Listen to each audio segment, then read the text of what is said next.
हमारी धरती का मौजूदा नक्शा बदल सकता है। आप कहेंगे क्यों भाई, क्यों नया देश बन रहा है या कोई देश किसी पर कब्जा कर रहा है? लेकिन ऐसा बिल्कुल नहीं है। दुनिया का राजनीतिक नक्शा नहीं बल्कि भौगोलिक नक्शा ही बदल सकता है। आसान भाषा में कहे तो धरती पे मौजूद जमीन हिस्से को एक नया आकार मिल सकता है।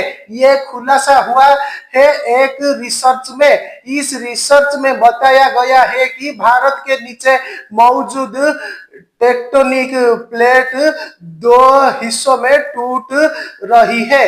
अगर ऐसा जारी रहा तो भारत समेत पूरा एशिया का भौगोलिक नक्शा हमेशा के लिए बदल जाएगा। क्या कहती है रिसर्च? अमेरिका में एक संस्था है, नाम है अमेरिकन जियोफिजिकल यूनियन।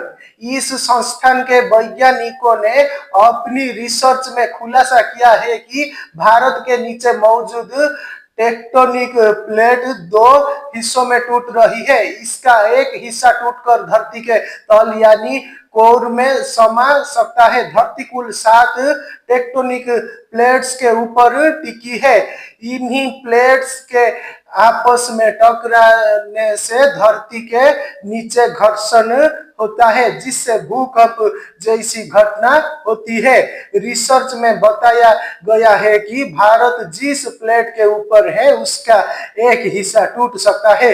इसके टूटने से भारतीय प्लेट कोर में समा जाएगी। स्टडी कहती है कि लगभग 60 मिलियन सालों से भारतीय प्लेट यूरेशियन प्लेट से टकरा रही है। यूरोप और एशिया की सीमा पर मौजूद प्लेट को यूरेशियन प्लेट कहा जाता है। इस टकराव की वजह से भारतीय प्लेट एक ऐसी प्रक्रिया से गुजर रही है जिससे डीलेमिनेशन कहा जाता है। इस प्रक्रिया में प्लेट का वह हिस्सा जिसका घनत्व अधिक है वह धरती के अंदर धंस रहा है।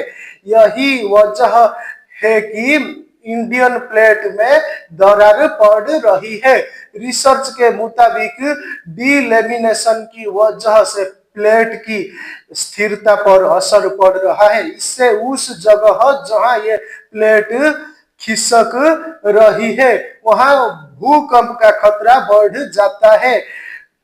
स्टैनफोर्ड यूनिवर्सिटी में जियो फिजिसिस्ट साइमन क्लेम्परर बताते हैं कि हिमालय के इलाकों में टेक्टोनिक प्लेट्स पर काफी दबाव बना रहता है। इससे प्लेट्स में दरारें पड़ने का खतरा होता है जो भूकंप का कारण बनता है।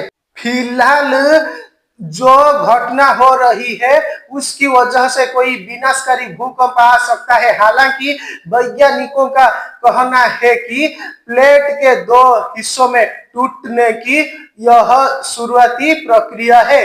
इस पर अभी और शोध की करने की जरूरत है, लेकिन फिलहाल जो संकेत मिले हैं वह इसी और इशारा करते हैं कि धरती का नक्शा बदल सकता है।